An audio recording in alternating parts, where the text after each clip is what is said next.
We're recording. Okay, we're ready. Okay, I'm calling it to order.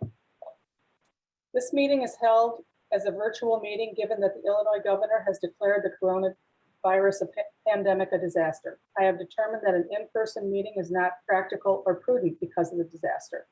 I've also determined it is not feasible due to the disaster and the disaster declaration to have a library trustee, the library director, or the library's attorney present at the library.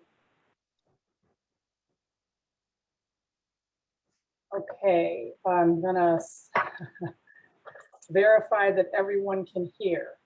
I hope I can see everybody. George, Yes, I can hear you. Catherine, Yes, I can hear. Anne. I can hear. I can hear, that's 4 of us. Is Andrea, did I miss somebody? Jennifer. Did I say Jennifer? No, Joe. She's not here? No, Jennifer is here. Jennifer, can you hear? I can hear you. I'm sorry. Okay, thanks. Okay, so that's 5 of us, and then We're Bonnie's missing. not going to be here. Last Bonnie's- minute, Okay, Bonnie will not be here. So we're just missing Andrea. correct. Okay. Okay, so we have a quorum and time for the pledge.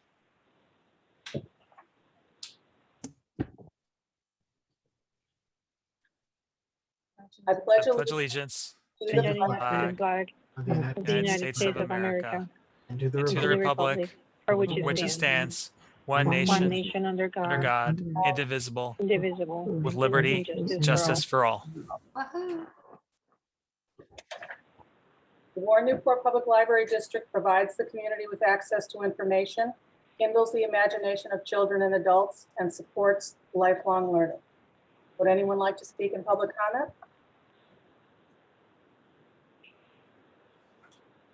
Okay. Any correspondence? All right, we're on to the consent. Anybody want to move anything from the consent agenda? Okay, can I have a motion to approve as presented? So moved. I'll second that. Any discussion? Okay, let's have a roll call.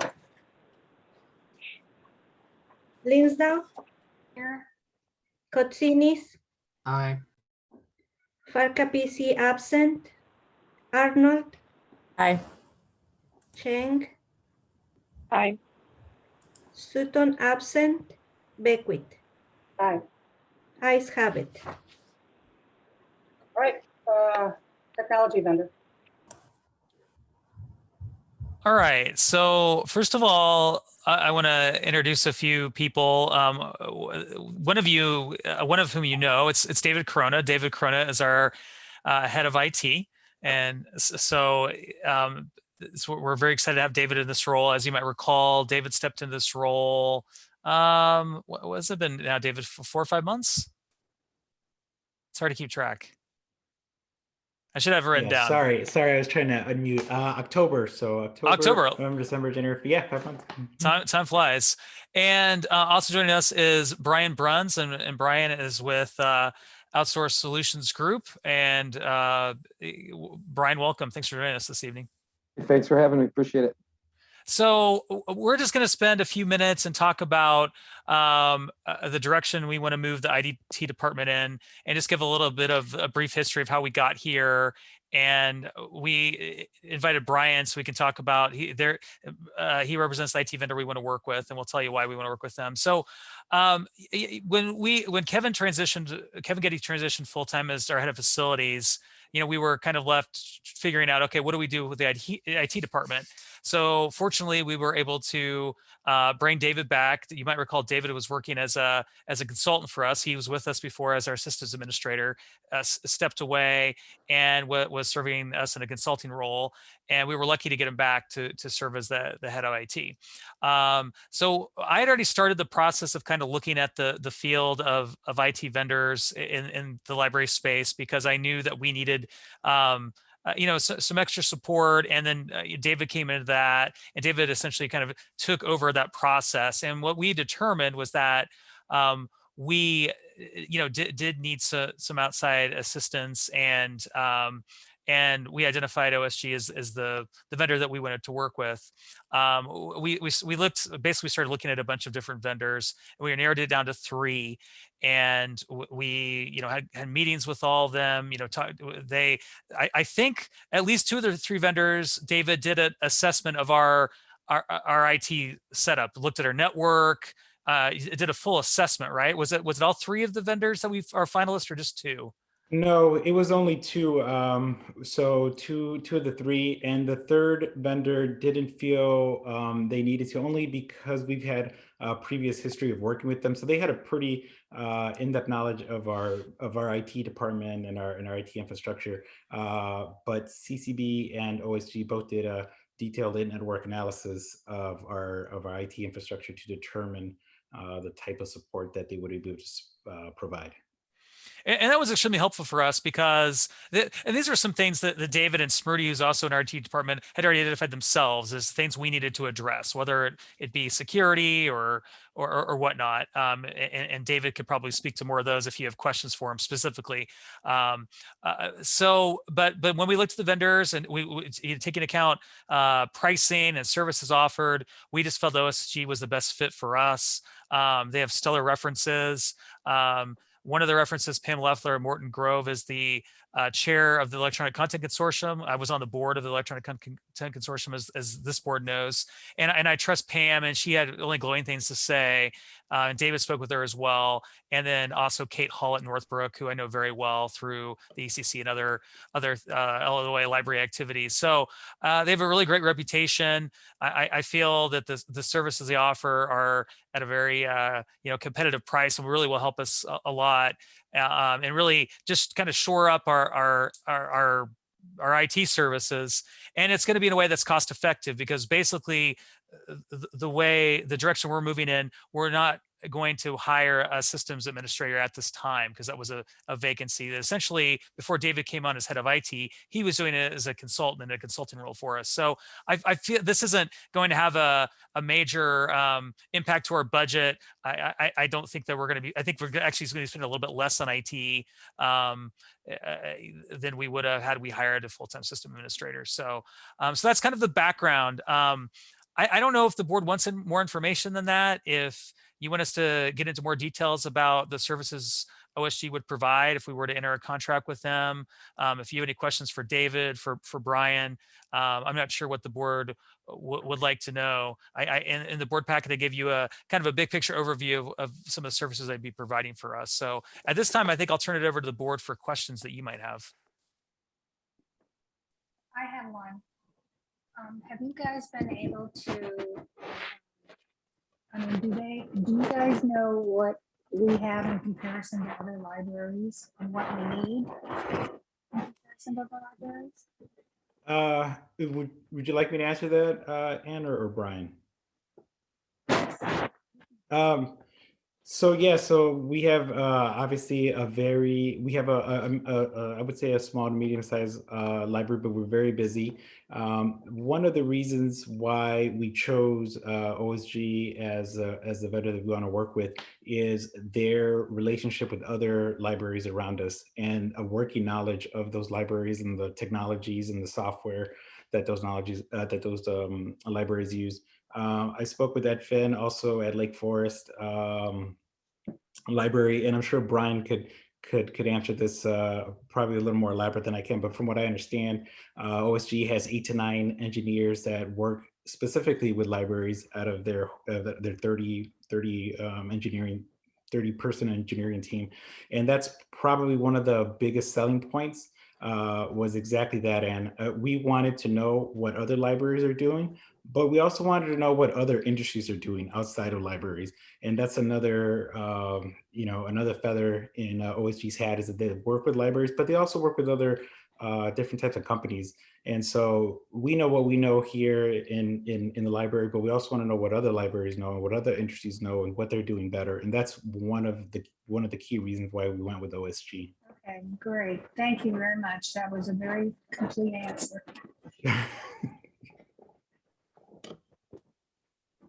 So this is George. I have a question, and this is to Brian. I did a little checking on your website, saw what you're partnered with. I noticed that you have a very strong Microsoft practice, especially around Dell and Lenovo. That covers most of what we have in the library, but I know that we have some pockets of Apple devices, particularly in our graphic design teams. How comfortable are your techs working with those devices, and what differences are there in how you treat those versus the companies with which you are partnered? So when you looked on the website, you probably see a list of our preferred vendors. We do work with all different technology stacks, so we don't, stick to anything. We do have the vertical that we like to use, but we do not push it on our clients if they choose to stay. Like we with David, we were talking about some switches that were Meraki's. Typically, we would quote out Cisco switches, but we've worked with the Meraki switches. He's got the Meraki access points, so we have 32 engineers total now. So with all those engineers, we obviously have a very wide scope of knowledge. So anything, I have not ran into a problem yet that we have said we can't figure this out, or we haven't worked with this product, unless it maybe some sort of non-business grade devices and stuff like that. But we're very knowledgeable in all the products. And just a follow-up question. I know we're talking right now primarily about IT services we normally think of with the the laptops, the desktops, the things we see every day. I know that we've also discussed the possibility of moving some of our servers, our physical servers, to the cloud at some point. What type of experience do you have with cloud migrations, and which clouds have you supported? So we do cloud services in a couple different ways. We have some clients that prefer to move to platforms like Azure. We also maintain a space in a colo in Naperville, where we offer the opportunity for clients to be on our hosted equipment for cloud services, or you can purchase your own equipment and put them there. And we've also done a little bit with Amazon Web Service, AWS, too. Thank you very much.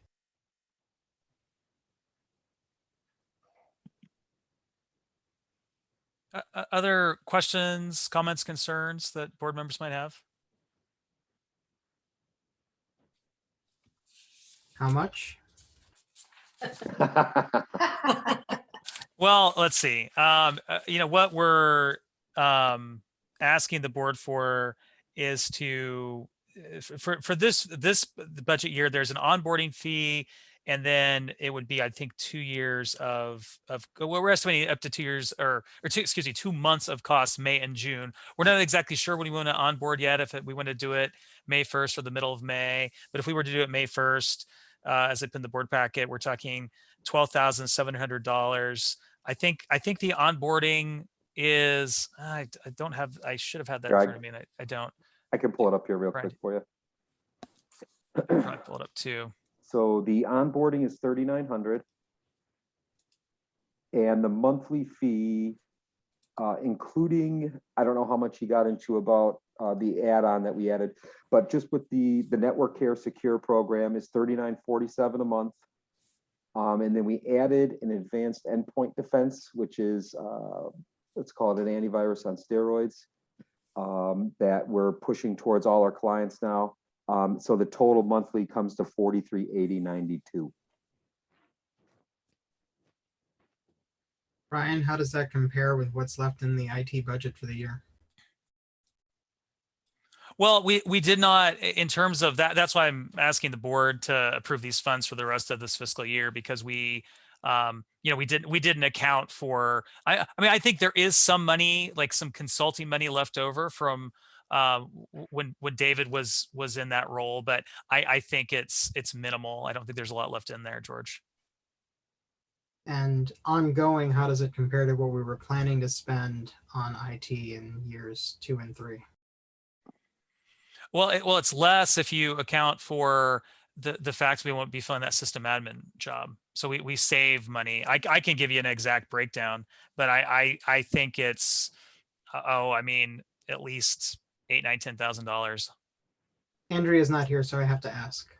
No, that's fair. No, that's fair. But yeah, like if you look at it from that perspective, I see it as a cost savings, and just the benefits we get are pretty phenomenal. One of the things that they will do for us is that we'll have these quarterly meetings. So David and I will meet with someone from OSU quarterly and talk strategically about our IT needs. One of the things that we identified when we were looking at the core standards for Illinois libraries was that we didn't have a formal technology strategic plan. So I see that as an opportunity for us to work with them to help us develop that.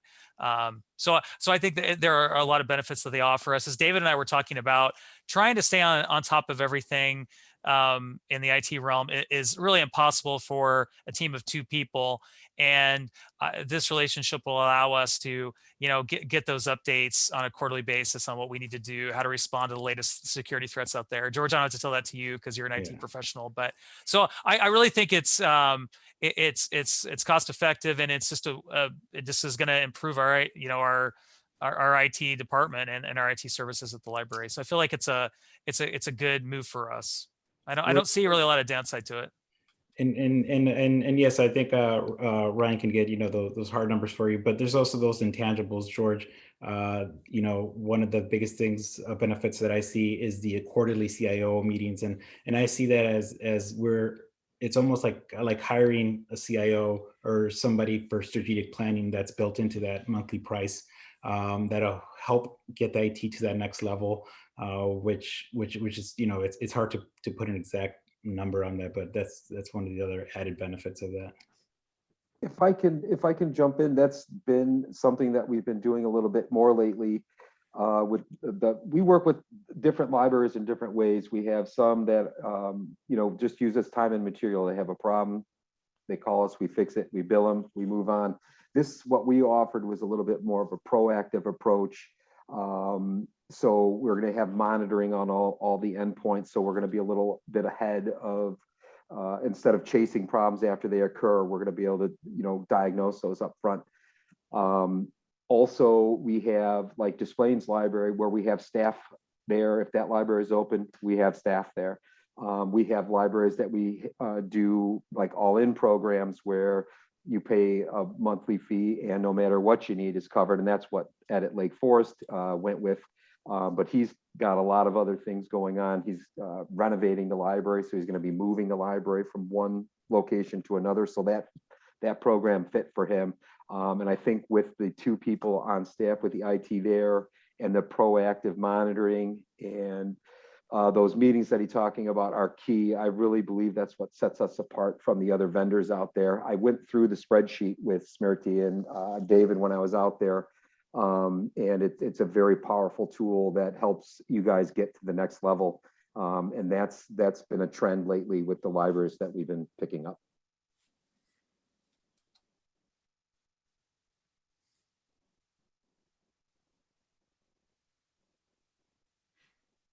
I wasn't muted that whole time, was I? No. No, Yeah. I think you are. I think you were trying to speak. Joe, were you trying to say something? Yes, I was just saying, is there anything else anyone wants to ask? If you want me to give you a couple other details, we've been in business almost 25 years now. We're family owned. The 2 owners stay very much involved. We're based in Naperville. We have libraries scattered all over the Chicagoland area. And like I said, we work with a lot of different ones in different ways. I think I mentioned about 32 engineers. We have a ticketing system, makes it real simple to get support through us. You can either call or email our support address that automatically creates a ticket, and things get addressed very quickly that way. Yeah, that's about it. Okay, we need a motion for this, right? Yeah. Yeah. Go ahead. No, I just want to see if there's anything else the board wants to know before voting on this.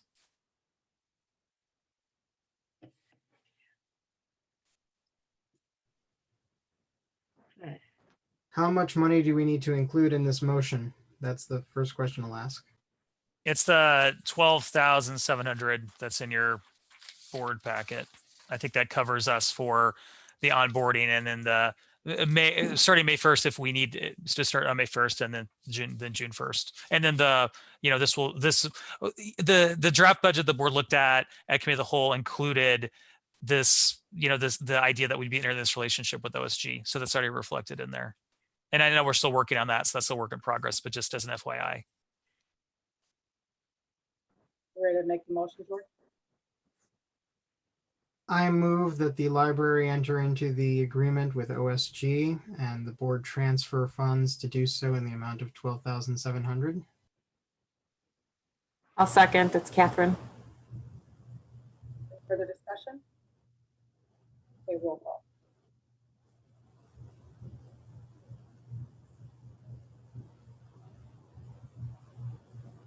Capisi, absent.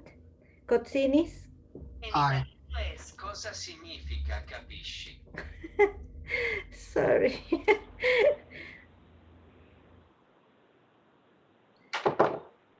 Cotsinis, Aye. Sutton, absent. Cheng, Aye. Linsdau, Aye. Arnold, Aye. Beckwith. Aye. Ayes have it. Thank you both for coming. Yeah. Really Thank you. Thank you, Brian. Thank you, David. Thank you. Thanks for having us. All right, appreciate it, guys. Everybody have a good night. You too. Thank you. Thank you. Nice to meet you too. Thanks. All right. Well, let's see. President's report. Questions, comments, concerns? I have one other thing I want to tell you all, which is that I did attend the Illinois Library Association Trustee Forum last Saturday morning, and it was one of the ones that Ryan recommended, I don't know, in February or something. And it was, they didn't call it EDI, they called it DEI, but okay, we get the meaning. And it was one of the best ILA forums I've ever gone to. And I learned a lot. Part of it was just generally about EDI issues, but then at the end of it, they talked about specifically about how EDI issues pertain to the role of the trustee. So there also were a lot of sources. The woman who did it gave us she sent us a copy of her PowerPoint, and I went through, and there were lots of sources in there, some really great little videos. We watched a TED Talk, and we watched another great YouTube video that was just awesome. So I have it all ready to send out, and I'll send it to everybody after the meeting, and we can put it on the agenda to talk about another time. But it was just really excellent. So I want to share. So. Okay, anybody else have a report?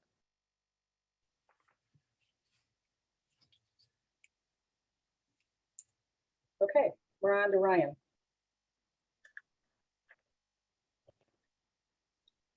Any questions about the report in the packet? I've got some additional information to share under library operations update, but I'll save that.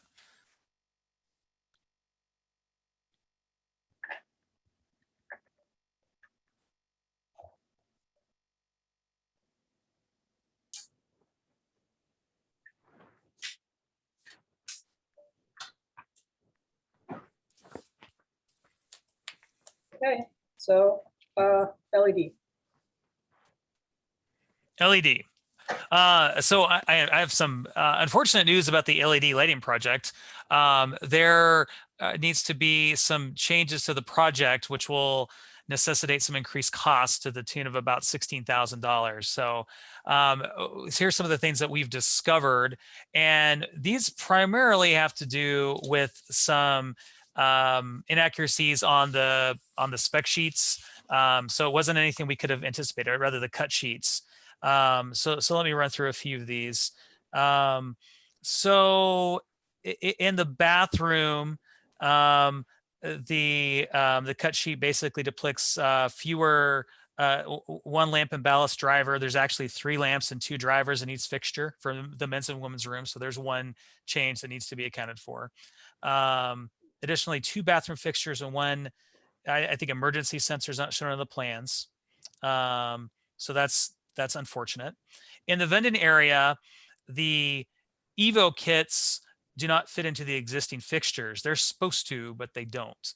So fortunately, the vendor, and I've seen all this stuff. I was there on Monday at the library, and I walked through with Kevin walked through with All Tech, I think, and then Kevin, Tiffany, and I walked through, and we looked at all these things just so I could see for myself that these are legitimate changes, and they all appear to be.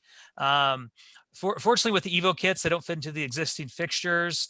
They did figure out a cost-effective solution. So those Evo kits we ordered for there, we can use other places. So we've ordered fixture housings instead of complete Evo fixtures. So that will save a little bit on the expenditure there, but we have to do that. And there are a number of those that need done. Then there are some two things that are indicated as 2 lamp ballasts in basically in the youth area, kind of going into the point. And the cut sheet indicates that they are they're 2 lamp, but they're actually 4 lamp ballasts, so we need to order those instead. And finally, in Coco's Cove, we need additional lighting because since these are LEDs and those are metal halides, we realized we needed to add a few lights because it was not going to be bright enough without the additional fixtures added. So all of that adds up to additional $16,000. So that's unfortunate, but that's the reality of the project. So that's my update. Otherwise, it's going well. And like I said, hey Ryan, what's yeah. the total cost? So 16,000 is well, we're 10% looking over, or I'm estimating we're about like 166 now for this project. Because so there was a contingency, but even accounting for that, we were going over the contingency. So we're talking approximately 166. So we budgeted, I think, 150 for it in the budget. Okay. So we're, it's, I mean, that's a lot of money. There's no doubt about it, but it's not. Yeah, I guess it could be worse, and we'll see. I mean, we could find other things as well. And I don't know why the cut sheets are inaccurate. I guess people made mistakes in the past. We've discovered this now, and this is facilities management. We discovered this a lot. Like the front of the library, when we did the parking lot, the first phase, it wasn't supposed to be like, dirt and sand underneath, right? It was supposed to have some kind of foundation. It didn't. These things unfortunately happen more often than they should, where there are mistakes on a cut sheet or a spec or something. So that seems to be the case here. So. but this is a little different because we could go see, and verify where, I mean, you can't do that with the parking lot. Yeah. I mean, I don't know if you can make the argument when, product design architecture was doing the bid documents, they should have gone on a ladder and looked to verify they were 2 light ballasts as opposed to 4. I think that's hard to tell though, unless you're up on a ladder looking at those lights. So, I mean, I can, if you want, I can show you a picture of what that looks like, just to put it into context. They split it with us? Split the difference? So you can see this is hard to read probably, but the 2L means the 2 light versus 4. So we were assuming that, these were it says 4, that they were 2 and they're 4. So that's, you're not gonna be able to tell that unless you get up and have that bird's eye view, is my understanding. So.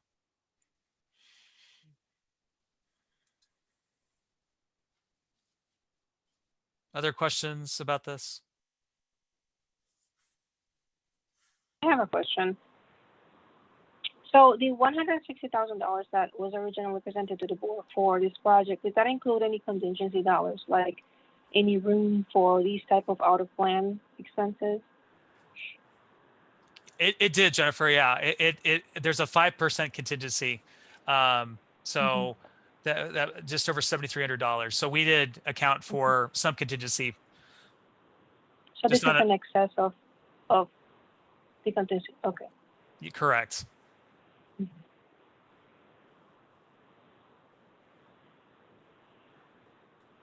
So Ryan, what are you asking from the board at this point? Are you asking us to allocate more funds?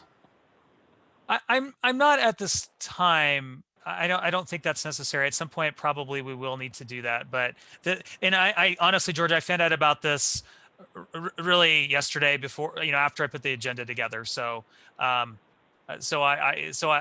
will at some point. Yes, I think the board will have to allocate more funds, probably at the next regular meeting.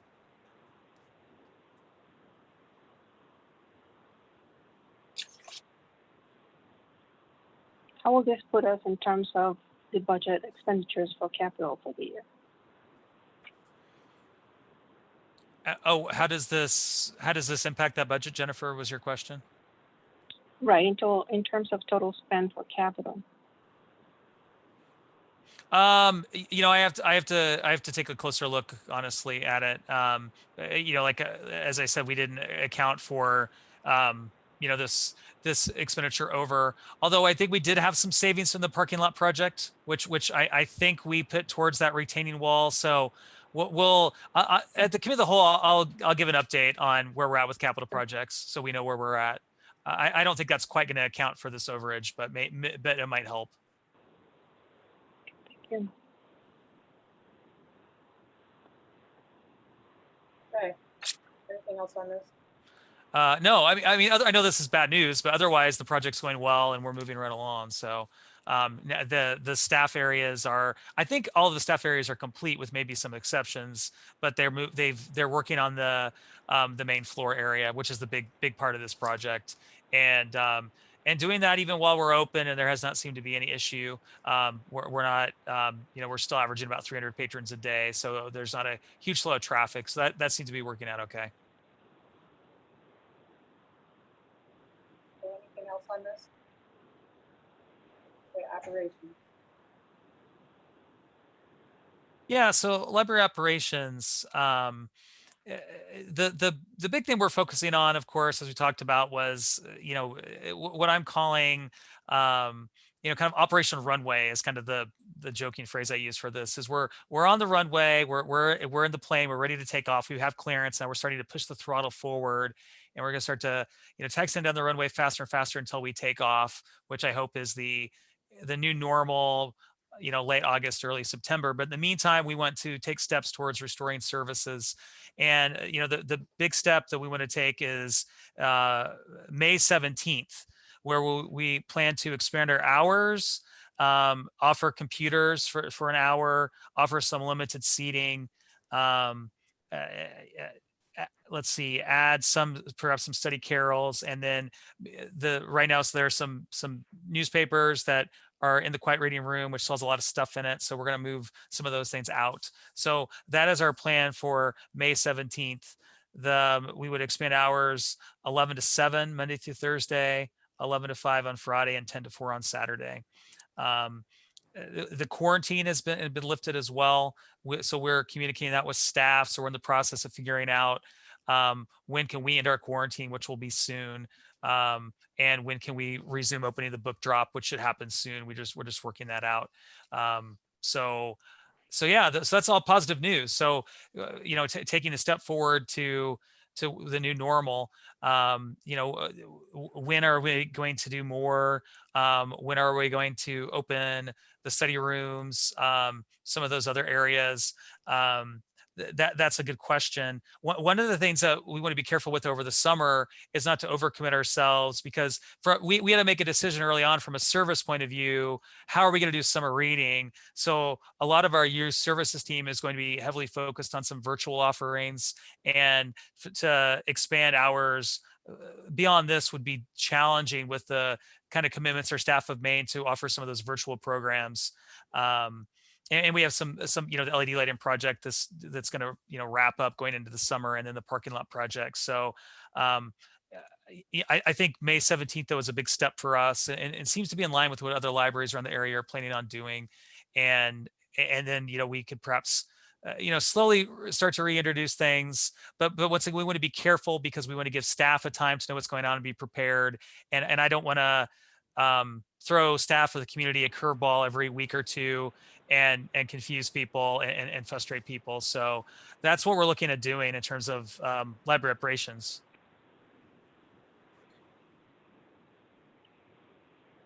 Can I add something, Ryan? Yeah, please. In the summer, we are planning to have youth services is planning, if everything goes correct, to have a few programs that would be outside in person, where you can distance them by putting hula hoops out, and they have to sit in a hula hoop so that they're distancing themselves. So and some other things. The story walk is going to happen in partnership with the park district, and so they are looking forward and planning to have some of those things available. Hopefully everything will be ready for it, but they also have the virtual stuff that they're doing too. Thank you. Yeah, and we're operating under the assumption, as I've told the staff, you know, when we get to late August, early September, we're planning like everything's going to be pretty normal. You know, normal meaning, you know, pre, you know, March of 2020 anyway. You know, also, you know, Laura Stone and I have started to talk to the Friends about when can we have the Friends back in the building, at least because they have a lot of work to do just to kind of get bookends organized before they even open to the public. So I think within the next couple of months that we'll have our Friends volunteers back in the library, although we're still having those discussions. And then they can get prepared for, you know, bookends opening at some point in the future. I don't know when that's going to be, but I think most of the Friends volunteers are comfortable coming in. And one of the nice things about them doing it now, getting ready, is they can get bookends organized while we're closed to the public. So they won't have to have any interaction with the public, which is good. So, so yeah, it's admittedly a small step, and I think there's this urge to really want to, you know, spread our wings and fly, right? Just push that throttle down and take off. But we still are taking a cautious, measured approach, and you know, making sure that we can do things safely and yeah, because we're still in this pandemic. It's a tough, honestly, it's a tough place to be. Because part of me feels like we should be doing more, but at the same time, every time, you know, I kind of get that desire to want to push to open up more. You know, we're reminded that we're still living in a you know, operating in a pandemic. So it's tough. So, but I feel good about our plans for the summer. I think our summer reading program is going to be great, as Noreen pointed out. We are going to do more than just the virtual program offerings. We're going to get out into the community. We have she said the 3-story walks, some in-person events. So I feel like we're moving in the right direction. And I think the encouraging thing is the vaccines. People, we know that staff are feeling much more comfortable as more and more of them get that. So we can see the stress level going down with that. So that's going to help move it forward too. I asked our face-to-face board meetings on your radar at all? Yeah, that's one of the things that you know, we're looking at once we you know, get like I said, we're in the process of I think it was last week where Rails announced into the quarantine, and we've had some staff out. And one of the things I want to be very careful of is because we have a lot of staff that do handle books, that you know, clean the book drops, take books from the public, that are nervous about handling the books, even though the science pretty much, you know, is conclusive now that the odds of you getting COVID from handling a library material are pretty slim. There's still people that are legitimately nervous about it. So, you know, we want to have a chance to get staff comfortable that the quarantine is ending, Rails is into their quarantine. And you know, once we get everyone on board with that, which should happen very soon, we will, you know, we'll be able to recover some of that space. Although we still have staff in some of the meeting rooms, the meeting room B anyway. But yeah, Joe, that's definitely something that I am eyeing, to get our meeting rooms open, at least for us to have the board meetings in the meeting room, if nothing else. Have you heard anything about the governor changing the OMA leniency that we have right now? I haven't, but I guess, you know, it's always a possibility where that could get. Quite recently, and it didn't look like it was. I didn't see anything about it. And it will be interesting to what happens when we get to that that next phase with Restore Illinois. You know, I think that has not been announced yet, but and we'll see with the numbers slowly starting to go up. I don't know when that will happen, but yeah, it's like everything with COVID, things change from month to month and week to week, day to day. So we'll continue to monitor that. But I feel pretty confident that we'll be able to move forward May 17th with this approach. Anyone else have questions? Okay, AAPI. Yeah, so this was covered in your packet, and I don't have the page number here. Let me see. Second to the last. Yeah, so as everyone I think is aware, really last month we saw, you know, there and this has been happening for a while now. The anti-Asian hate crimes across the country, unfortunately, it's not just something that happened in March, but there was that very high profile case that happened in Atlanta, Georgia. Another one that was pretty high profile where an Asian woman was assaulted in New York City and Manhattan. And one of the things that the EDI committee talked about was issuing a statement in response to this. It's also an opportunity to reaffirm that WNPL is welcoming for everyone. And if we were to release a statement in early May is Asian Pacific American Heritage Month. So, and we're planning a display in the library, and we thought maybe this would be good to coincide with Asian Pacific American Heritage Month. So, so I wanted to share this with the board. This is a recommendation from the EDI committee. This statement, and I give credit to Jan Marsh, who's here tonight, that crafted this, and she solicited feedback from the EDI committee. And so I wanted to get the board's thoughts on this. It says on the agenda, possible action. I don't necessarily, if there's a consensus here without voting that the board is supportive of us releasing this statement in early May, I don't necessarily think we need a board vote. Although if the board wanted to, as a statement, you know, vote to approve the statement, I don't think that would be a bad thing for the board to do. Yeah, but I think that it's important to remind our community we serve an extremely diverse community, and you know, I think even more so we're even focusing more and more on how we can do a better job to be welcoming to everyone in our community. And I think putting out statements like this remind not just Asian Americans, Pacific Islanders that live in our community that they're welcome at the library, but reminds everybody that we're here for you. It doesn't matter who you are, your background, whatever. The library is a place for everyone. It's a safe place for everyone, and we provide opportunities for all. So, any thoughts on this from the board? Ryan, you mentioned May is, what's the month? Which? Asian Pacific American Heritage Month. Like starting May 1st. Correct. Mm-hmm. So would it make sense to issue this in that month and then also draw attention to that, like dual purpose it a bit? Yeah, and that's something I should have put in the board packet. I think that was the talk, because we kind of, admittedly, we kind of missed our window, if you will, for you know, for a series of reasons. But I think that in this case, I don't think it's too late to issue a statement like this. And yeah, it would make sense to tie those two things together. Thing to do. What do people feel about motion? I remember a few years back we had a resolution similar to this, but a little broader, obviously a lot broader, reminding everyone that we support libraries for all. I think we might want to issue a similar resolution, but a smaller statement like this, targeted in this way, I think best comes from, you know, Ryan and the team. I don't know if we need board action. Yeah, I agree. I just wanted to make sure that we weren't skipping it if people really wanted to do it. Okay. From Ryan and the staff, yes. Yeah.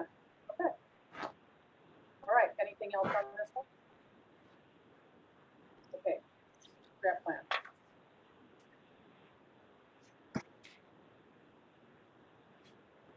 Hey, Joe, are you want to lead this conversation, or do you want me to kind of share the conversation we had the other day? Yes, the conversation we had the other day. Yeah. So I had what I'll call like a very long meeting with the management team last week, and it was originally going to be a manager's retreat. But then I got to thinking about it, and I talked over with Noreen, and we decided it would be better to have a management retreat in the fall when we are able to meet in person, and because management retreats should be, well, team building and energetic. And I just felt, doing a virtual retreat, it just didn't seem appropriate. But we did have some things we needed to discuss, so we decided let's just have a super long meeting, and that's what we did, and it was very productive. And one of the things we talked about was a need for because the timing probably isn't right to do a 3-year strategic plan, and maybe the board feels differently. The board had this conversation about 3 months ago, right? But we do think we need some type of bridge plan. So what I'm thinking of the approach we should take is for me to draft a bridge plan, get the reaction of that from the management team and from the board, and for the board to perhaps adopt a very short bridge plan taking us through, say, July through June next fiscal year. And then after that, after the next fiscal year is complete, we can kind of look ahead to a 3-year strategic plan. Because I think if, at this rate, if we, coming back to the board every 3 months and saying, what do you think about strategic plan? I think we're going to agree, there's too much uncertainty. I just feel that next year is going to be an interesting year, and we're going to learn a lot. So I like the idea of taking, just developing our own bridge plan. I think we've already identified some of the things we want to work on through our budget discussions, and then go from there. I like the idea, especially if we're focusing it on, especially the reopening plan that we're going to need to put in there as well. I'm on board with that too.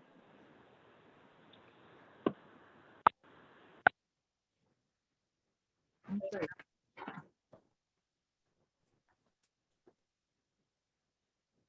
think there's support for that, Ryan.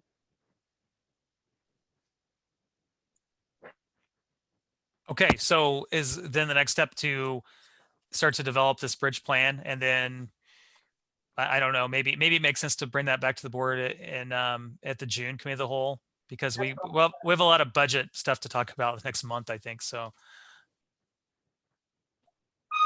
I would suggest the plan too. Is it going to have like things we need to accomplish in like measurable month or quarter, like a sprint kind of thing? I think that would be of interest. yeah, I mean, Catherine, my idea is to kind of model it somewhat after the last plan that we were working under, that we did, I think 5 years ago at this point, honestly. So yeah, it would certainly have things goals we were trying to accomplish, timelines, that type of thing. Sure. Okay. Anyone else have anything on that? Okay, so now we sort of are at that same place that we are, the next one is our own quarterly review of self-evaluation and goals, which of course we bring up every 3 months and say we put different goals up. And so I don't know what else there is to say on this, just that we touch base on it. Does anyone feel like we should do a bridge plan?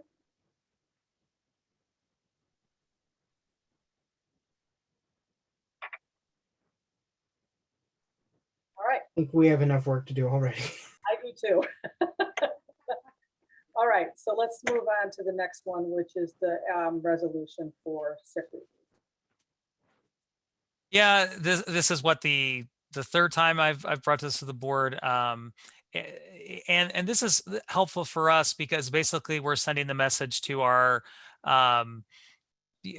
specifically, I mean, it does cover benefited staff if they're out of sick time, but if we have staff that do not have benefits that feel ill, we want to make sure that they have time where we'll give them sick time so they can stay home and not come to the library. I think it is worth it to, even though the last several months we've seen Fortunately, we haven't had any situations where we've needed this. However, I think it's smart for us to have this in place. And then, by July 1st, it may be time to sunset this, because I feel like at that point, maybe we'll have herd immunity, maybe we won't, but staff that will, that decide to get vaccinated will have gotten vaccinated. So, but does the board, did anyone have any objections to doing this for 3 more months? No objection, but one comment. Something that my company is doing, at least, I don't know how many others are. They are incorporating into our sick leave policy time off to either get a vaccine or recover from getting a vaccine. Yeah, George, we are actually doing that. That's something that probably I should have informed the board about or brought to the board, but we did decide, and we kind of need to make a decision quickly that we would give staff, we're encouraging staff to take sick time, and we're giving them sick time. So I think it's up to 4 hours to go get the vaccine, and then if people need a recovery day, they can have a recovery day after each shot. So we are doing that. And with the option that people can still work at home, some of the people who've had reaction on that day after really end up working part of that, day anyway. But it's been very well received and nice, especially when you're running out and it takes you longer because there's a line when you get there to get the shot. Yeah, and the other thing that and staff need to inform HR that, to get that, to get that benefit. So I don't know, but the staff know about it. I'm not sure that everyone is taking advantage of it, but. Okay, so is everyone in agreement with this then? Yes. All right. I move that the board approve resolution 2020-2021-5 as presented. I'll second. Further discussion? Okay, roll call. Cheng. Aye. Linsdau. Linsdau. Aye. Arnold. Aye. Kotsinis. Aye. Sutton absent. Farkapisi absent. Beckwith. Aye. Ayes have it. Okay, items for next month's agenda.